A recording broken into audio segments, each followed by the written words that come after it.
お前はもう死んでいる。何? What is happening, YouTube? Cowboy here. Welcome back to Monster Hunter World, and this is my dual blade build, Fire and Ice. Now, dual blades, in my opinion, are probably one of the best weapons for a newcomer to Monster Hunter to pick up. They offer you very, very high sustained DPS and excellent mobility. You can very easily stay on top of whatever monster you're fighting, and also evade out quite easily while doing damage at the same time. Now, before we jump straight into the build, one of the things I want to cover are the 3 different states of dual blades, because I see a lot of misuse, especially when it comes to new players. So right now, we're in just normal mode. Our circle does a lunging strike, our triangle does the double slash return stroke, circle slash combo, and we don't have a triangle circle maneuver. When we hit right trigger, we enter demon mode. Now, you want to be in demon mode 90% of the time that you play. As you can see, we can go demon fold, 2-fold, 6-fold into blade dance to do tons of damage. Our circle also does demon flurry rush into a round slash into a double round slash, allowing us to do damage while evading. Now, if we did enough attacks, mainly the triangle and circle attacks, in demon mode, you'll notice that the sword in the top left is now charged. This is what's known as archdemon mode. Our swords will glow, and the sword on the left is charged. Now, while we still have the same basic triangle attack as before, you'll notice that we now have demon flurry rush, and we can go into a single round slash from our circle, and we gain access to a toned down version of demon flurry. Now, the main reason I want to touch on this is I think the most common mistake made in Monster Hunter is probably related to dual blades. People think, oh, well, there's a demon mode and there's an archdemon mode, and archdemon is obviously higher on the hierarchy, so I want to be an archdemon. And while that may be true in all the anime you watch, it's not true here. You want to be in demon mode as much as possible. You have a better moveset, you're getting in more hits. And the whole point of archdemon is basically so that while you're waiting for your stamina to come back, as you can see, our stamina drains while we're in demon mode, while you're waiting for that to regen, you're actually able to do some damage instead of standing around like a basic bitch. So, point being made, demon mode is what you want to be in. While your stamina is recharging, make sure you at least have archdemon to do some damage. Main way to get that up is via the triangle combo while you're in demon mode. The next thing I want to talk about is our mid-air blade spin, which is probably the coolest ability in the game. There's a couple of ways to do this. If you're running and you start sliding, you can hit triangle, and you can do that if your weapons are sheathed. Alternatively, if you wanted to do a mount attack, you would use X and then triangle with the weapon sheathed. See, we'll go X, and then we'll do a demon slash. Now, if we're in demon mode, which you will be most of the time, simply hitting circle in the direction of a slope will automatically slide, at which point we can hit either X or triangle to do our mid-air spinning blade dance. And when you execute this move, what you want to do is try to line up with the monster, either going head to tail or tail to head, and basically you'll look like Captain Levi out of some Attack on Titan and do a blade spin down the entire length of the monster. On top of that, last thing I want to point out, obviously you have your Naruto run here when you're in demon mode and moving around. So basically this is as weeby of a weapon as we can get, but you know what? While people are probably gonna call you a weeb for playing with it, it doesn't matter, because you're too busy putting up those massive numbers on the screen and laughing at them as they have trouble staying on top of the monster. So, now that we've covered all that, let's go into the build itself. And just like the namesake of this build, Fire and Ice, coincidentally, we use the blades Fire and Ice. Now, these are one of the last dual blades you'll gain access to. This is very much a late game build. And these are made with parts from both Teostra and Kushala. And probably the coolest thing about them is they're the only weapon in the game where we gain access to 2 innate elements. One of them a regular elemental bonus, and the other a status elemental bonus. So we have both ice and blast damage on these dual blades, which is really cool, because the only other way that you'll see something like this is, you know, where you might run a insect glaive and then a certain kinsect. But aside from that, this is the only way you're seeing double element coming on out, which is really neat in my opinion in a weapon set. And on that note, one of the things I want to look at here, just to show you guys, is the resistances. And this is really nice with these weapons, is if we go through the monster field guide, we go to physiology, there is not a single monster that is immune to both ice and blast. So basically, no matter what you're fighting, you're going to get in damage. Take Teostra, for example. Level 3, weakness to ice. Level 1 to blast. What about Kushala? No weakness to ice, but level 3 to blast. Something like Valhazak, 2-2 on each. Xenojiva, 2-2 on each. Something like Nergigante, 2 on the blast, 1 on the ice. So the point is, whatever you're fighting here, you're gonna get damage in. If it's immune to one thing, it's not immune to the other. And on top of that, there's obviously targets where you'll be super strong against. Something like a city like Ku here, we got 3-2 weakness. You know, Baroth, we got a 2-3 weakness. Anything that's big and beefy. You know, Radabomb, we got a 2-3 weakness. Odogaron, we got a 2-3 weakness. So the point I'm making here is you'll do damage. And while you could go the generic route, you know, just pick up the Nergigante claws and run around looking like a badass. Honestly, the idea of having double elements, I find that to be really appealing, especially because of how useful elements are on dual blades. Now, to touch on that real quickly, for those that aren't aware, each weapon in the game and each attack has something called a motion value. Weapons that attack faster have a lower motion value, and sense are going to be better to be used with elements. So because of that, stuff like dual blades, sword and shield, they are really, really good with elements, whereas something like a great sword, in comparison, is more better off just going for raw damage. But moving on from there, as for the rest of our gear, the next piece we have is a Handicraft Charm 3. Now this is going to be probably the hardest part to get, because the item you need to level up your Handicraft Charm from level 2 to level 3, you get as a reward for finishing the Hunter Rank 100 mission. I know, some of you are probably rolling your eyes already. With that in mind, you can get by perfectly fine with the Handicraft Charm level 2. The main reason we want this is, as you can see at my sharpness, these weapons start with a blue sharpness, but taking our handicraft up, we get a very, very hefty bar of white sharpness. And each level of sharpness has a different damage multiplier. So having that white sharpness puts us in a very nice spot for our damage. Moving on to the rest of the gear. First up, we have the Kushala Deora Flight, the helmet. Now, this is basically a combination of the Kushala and the Teostra gear. We're going to pick up the Kushala Glare here, which is going to give us 2 points into ice attack.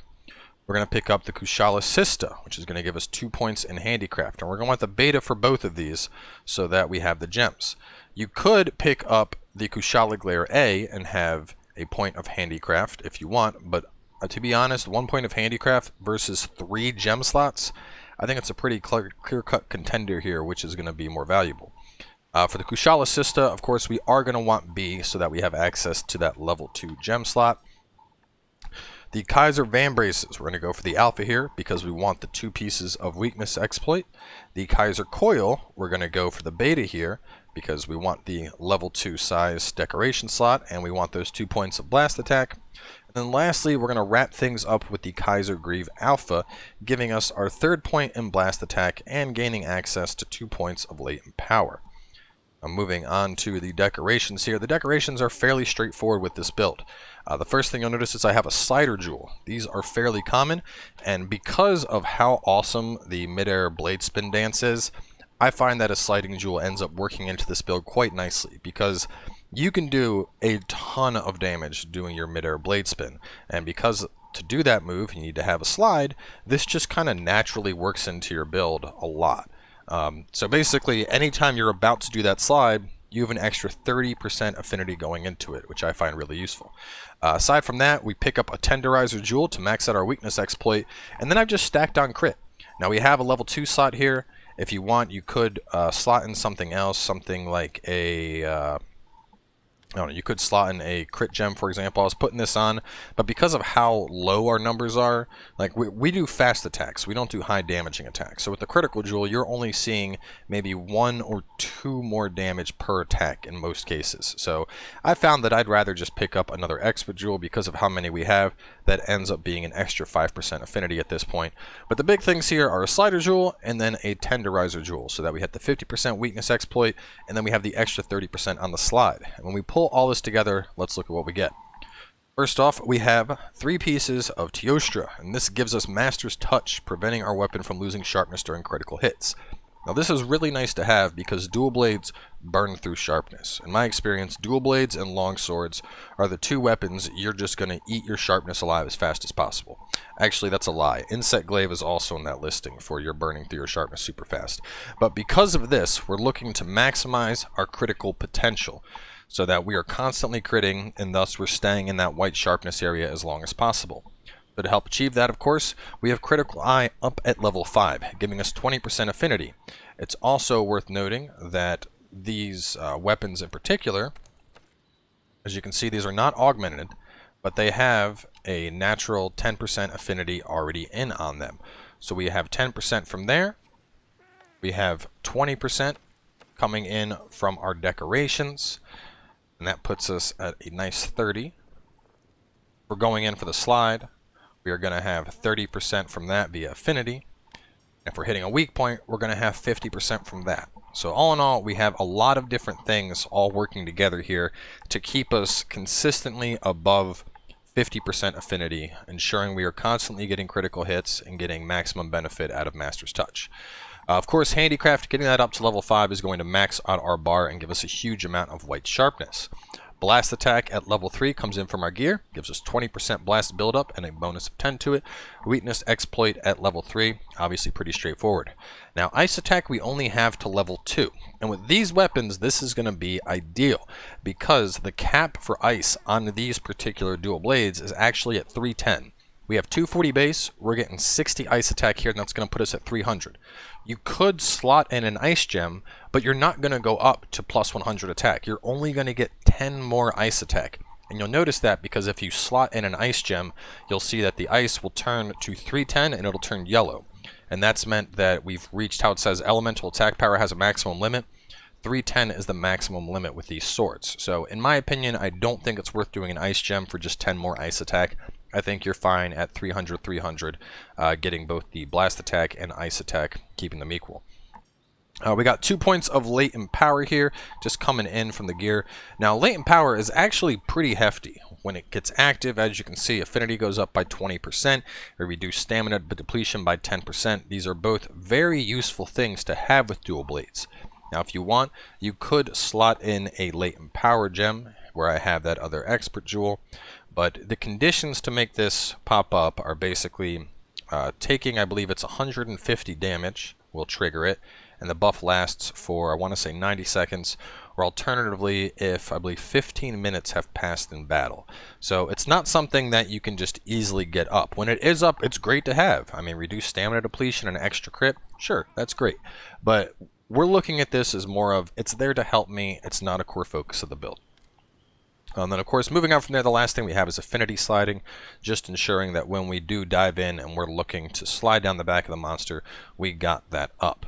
Now, as for augmentation, if you do have the materials for augmentation, I would actually suggest going for more crit. A lot of the damage coming from this build is going to be via our elements. As you can see, our base attack is 252, and we actually have 300 on ice and blast. So augmenting this for attack isn't really going to do all that much for you. You're much better off just getting more crit, ensuring that we're consistently hitting those critical hits and maximizing our damage potential. So now that we've covered everything, let's jump on into a hunt, and we got an extra spicy one lined up for you guys today. So initially, I wanted to go after a Black Diablos, just because it's, you know, pretty beefy target. I think a lot of people consider it a threat. But I quickly found that Black Diablos would not fight me alone. Every time I tried to engage Black Diablos, regular Diablos also wanted to get involved. So after trying to record just Black Diablos for about 30 minutes, I decided to just screw it, and I'm going to kill both of them instead.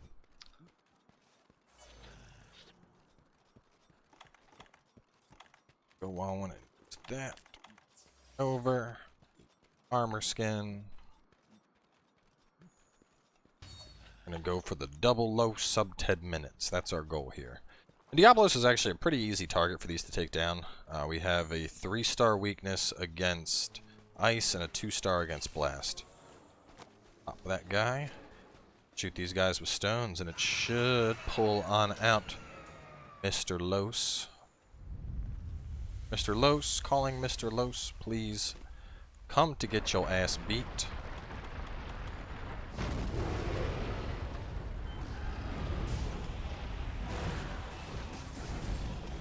Why are you turning like that? Come here.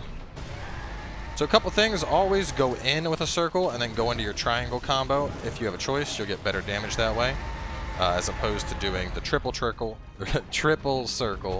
I prefer to do triple circle if I'm fighting something that's in the air, so it'll give me a chance to get up and hit the legs a little bit easier. But alternatively, it's basically just used to get in and then start doing damage with my triangles. Another thing that's important to mention is while we're in demon mode, we also have natural mind's eye, similar to the Switch X. Not going to be bouncing off anything, so you don't got to worry about how hard the monster is. Just go to town on it.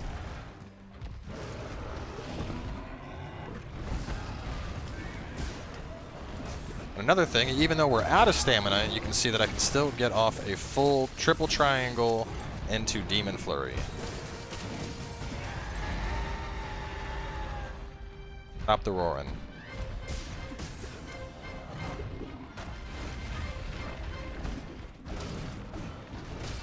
Oh, just barely off.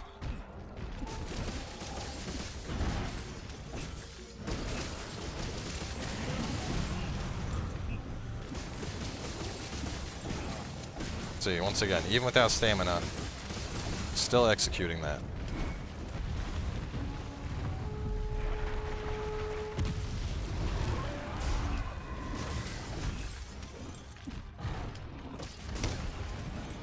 What the hell do you think you're doing, Diablos?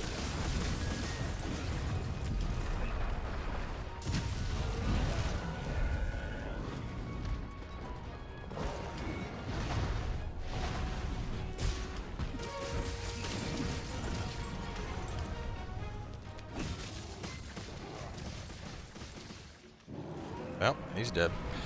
And I want you guys to look at our sharpness. We just killed Diablos, and we still have right around half of our bar of sharpness. So that's that Teostra set bonus working in our favor right there. Didn't even need to use a Screamer Pod, just gave him a good old-fashioned whooping. So I suppose we could go ahead. Might as well top on off before we go after Blacklos. Let's see if she's down here. Fun fact for those that didn't know, the Black Diablos is actually just a female Diablos that's in heat. Since she shows herself as black to showcase her anger. Something along those lines, I don't know. Oh, spicy!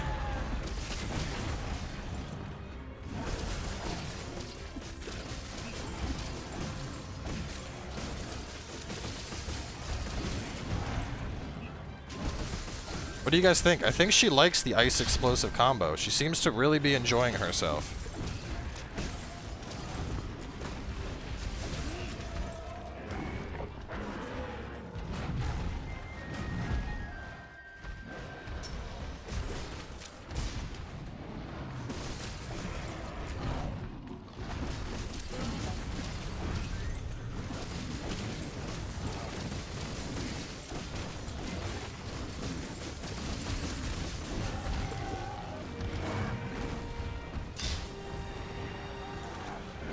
Go on and top off.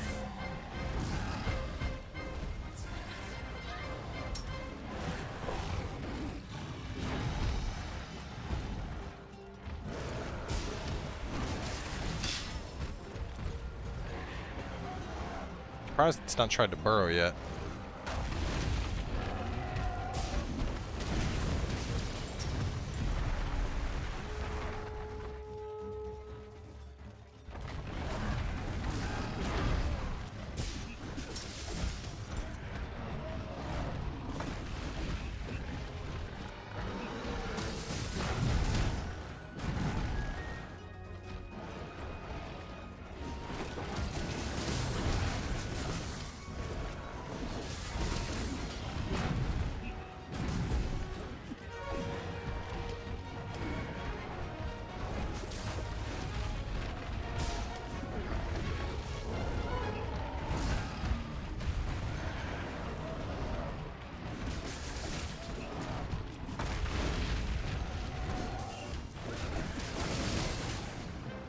And she's down.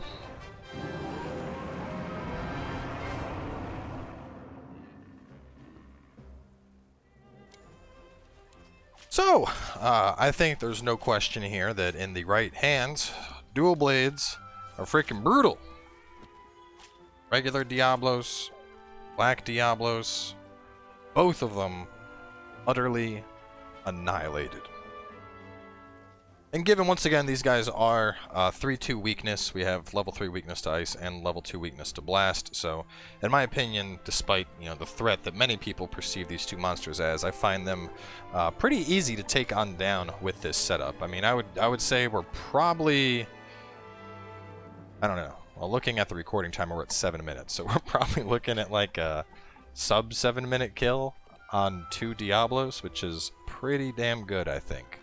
But anyway, guys, that's going to wrap it up for the Fire and Ice build. Definitely a lot of fun to play, and there are a lot of different variations you can go for with dual blades. I just found this particular setup of gear and weapons to have really nice synergy and go well together, and look at that. A 60978 for 2 Diablos. So, either way, thanks for coming by and watching. Let me know your thoughts down in the comments below, and we will see you guys for the next build video as we bust on out the Charge Blade.